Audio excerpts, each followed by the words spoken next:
может этого сделать. На тот момент весь Казахстан играл на грушевидной домбре западного казахстанского типа. Но Мағауия говорил, что в моей памяти сохранилась моя первая домбра, которую мне подарил мой отец и сделал. Мне было тогда 3 года. И вот сол үш прушты домбра, она легла в основу всей его жизни. И в своей двухкомнатной квартире, в маленьких условиях, он постоянно экспериментировал с музыкальным инструментом, потому что каждый музыкант знает, что каждый музыкант ищет красивый звук. Он хотел найти свой красивый звук. Если посмотреть этот инструмент, а я показывала его именно физикам, это реально очень такой инженерный агрегат, в котором эксперименты проводились со всеми частями, если вы видите. Это и кулактар, конечно. Здесь вот только 4, если вы можете посмотреть. Не обычный, не ека кулак, а төрт кулак. Это, конечно же, гриф. Это, конечно же, тиек, который у него двигался уникальный. Это даже внутри вот крышка. Я спрашивала, зачем нужна вот эта крышка открывающаяся? Я хотела, говорит, чтобы звук вот шашлык, чтобы кью хорошо звучал. То есть вот это говорит о том, что его душа не довольствовалась просто тем, что было, вот теми условиями, что он постоянно до последнего занимался этим.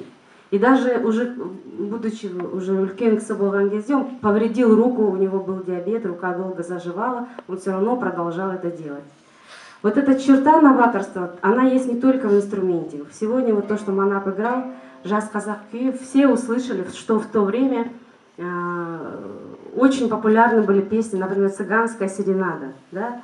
И он не мог не сделать свои вариации на это. Это слышно, что влияние гитарной музыки. У него есть кью индийские вариации, где вы реально услышите песни всех знаменитых индийских фильмов, но они казахские как кью. Это не просто вариации. То есть и в форме, и в инструменте, и во всем, что к чему бы он ни прикасался, у него всегда был такой уникальный стиль. Также я хотела бы сказать, что вот известный күй Ашынтай Қоңыр-қаз, все знают, что это теріс правда, и сегодня этномузыкатанушылар относят его к аңыз күйлерге, то есть кюям-легендам. Но я как ученый понимаю, что ребенок, который научился якобы этот кюй в 3 года, не мог этот кюй быть сочинен музыкантом в 3 года, потому что это очень виртуозный кюй, это кюй очень сложный. Как ученый понимаю, что с детского возраста, с времени, когда еще было счастливое детство, он в своей голове сохранил только тему этого кюя, то, что вот душа этого кюя. А дальше супер движения, пассажи, кагыз очень сложный, потому что не каждый музыкант может сыграть этот кюй, все это знают. Это такая большая дань своим предкам, своему деду, своим нағашыларға, потому что у него с 2 сторон очень даровитые его были предки. Поэтому очень хорошее название сегодняшнего вечера Қоңыр-қаз. Вот. Для молодых людей, которые здесь находятся, я хотела бы сказать следующее.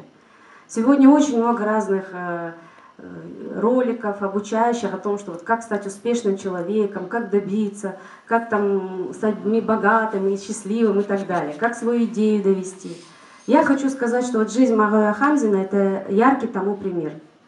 И у него в биографии есть такой момент, что вообще он был отчислен с 1-го курса консерватории по приказу профессионально непригодный. Я это видела собственными глазами, потому что очень долго сидела в архивах, смотрела абсолютно все. Почему? Потому что на тот момент кюи никто не слушал, а все слушали только европейские произведения. Он вернулся в аул, 3 года работал библиотекарем.